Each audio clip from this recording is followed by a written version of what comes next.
अच्छा सोचिए एक ऐसा फॉर्मूला हो जो कहता है कि इंसान का दिमाग जो कुछ भी सोच सकता है और जिस पर यकीन कर सकता है उसे वो हासिल भी कर सकता है।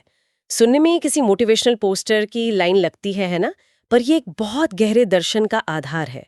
आज हम एक ऐसी किताब के दिए गए खुलासे की गहराई में उतर रहे हैं जो मतलब 80 साल से भी ज्यादा पुरानी है, पर आज भी ये लोगों को सफलता का ब्लूप्रिंट दे रही है। नेपोलियन हिल की थिंक एंड ग्रो रिच।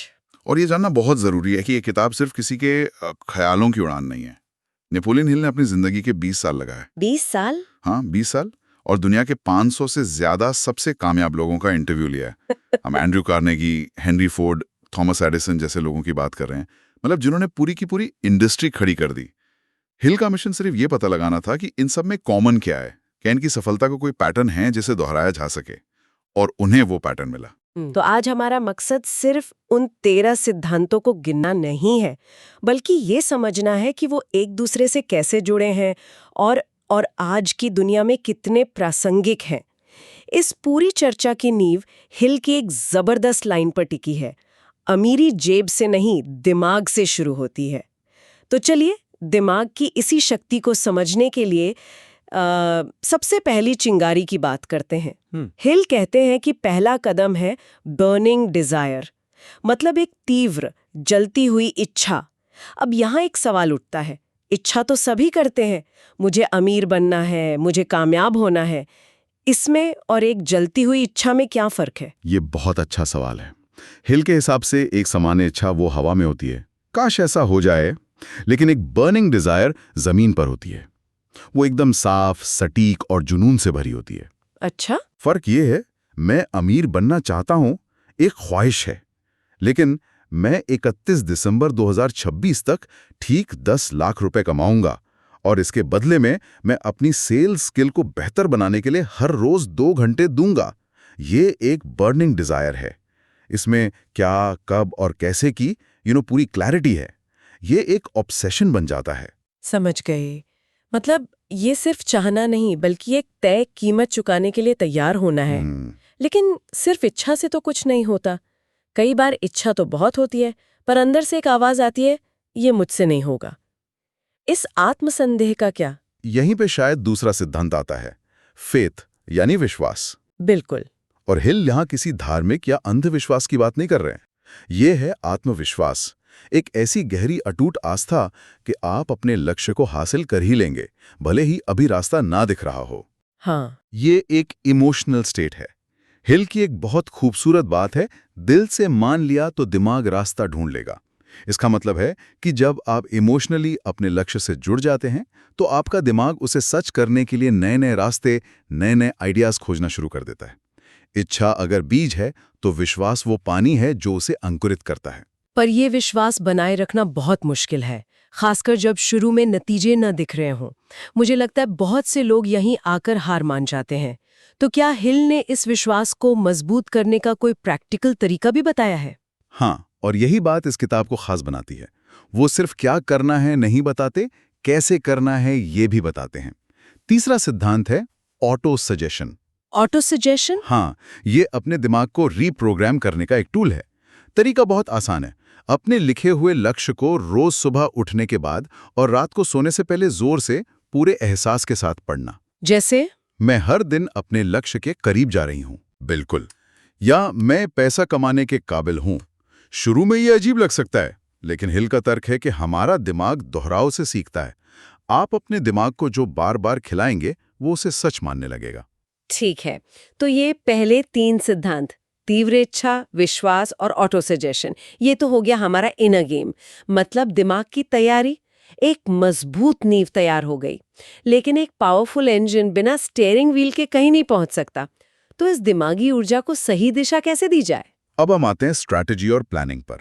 चौथा सिद्धांत है स्पेशलाइज्ड नॉलेज, विशेष ज्ञान। हाँ, विशेष ज्ञान।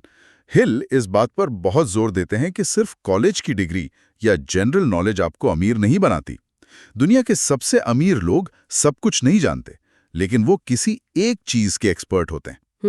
चाहे वो कोडिंग हो, मार्केटिंग हो या कोई खास बिजनेस चलाना हो।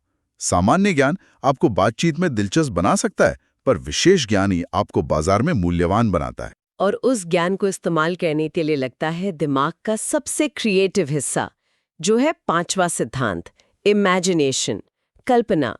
हर बड़ी कंपनी, हर नया आविष्कार पहले किसी के दिमाग में एक ख्याल ही तो था। कौन सोच सकता था कि एक फोन में कैमरा, कंप्यूटर और पूरी दुनिया की जानकारी समा जाएगी। सही बात है। हिल कहते हैं कि कल्पना 2 तरह की होती है, एक जो पुराने आइडियाज को नए तरीके से जोड़ती है और दूसरी वो जो कुछ बिल्कुल नया सोचती है।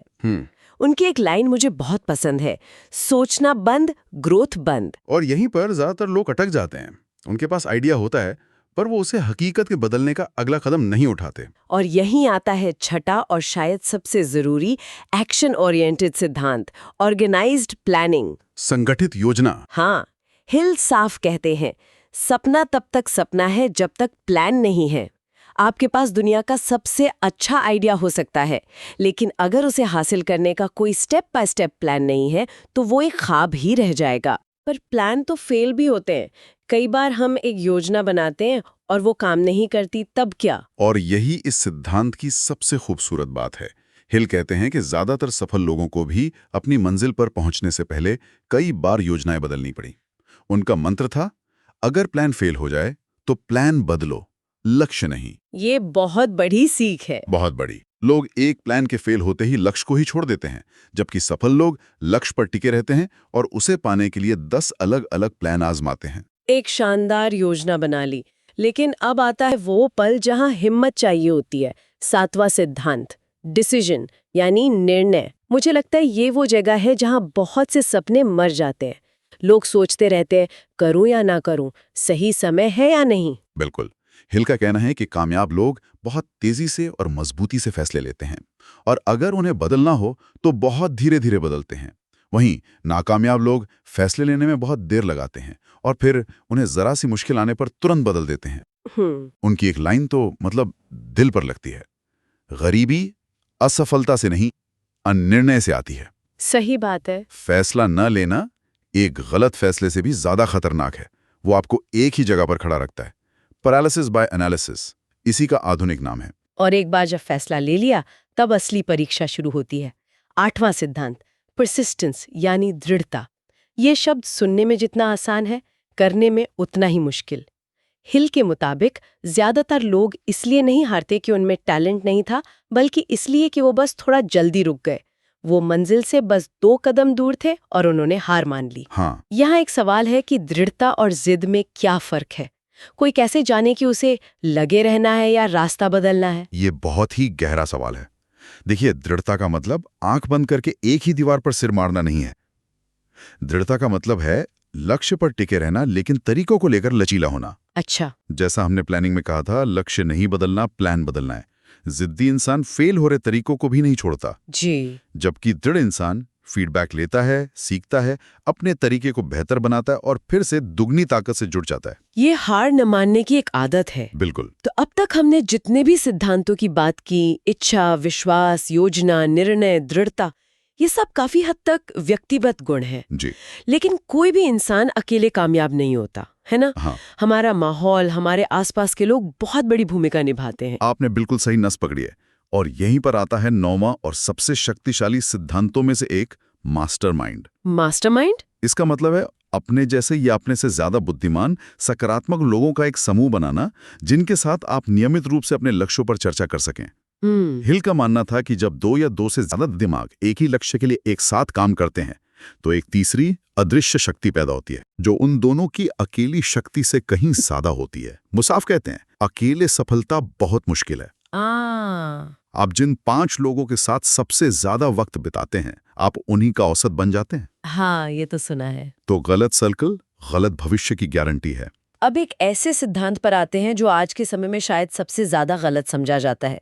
10वां सिद्धांत, सेक्स ट्रांसम्यूटेशन। ये शब्द सुनते ही लोग थोड़ा असहज हो जाते हैं। हिल का असल में इससे क्या मतलब था? कि सच है कि इसकी भाषा थोड़ी पुरानी है, लेकिन इसका कॉन्सेप्ट आज भी बहुत शक्तिशाली है।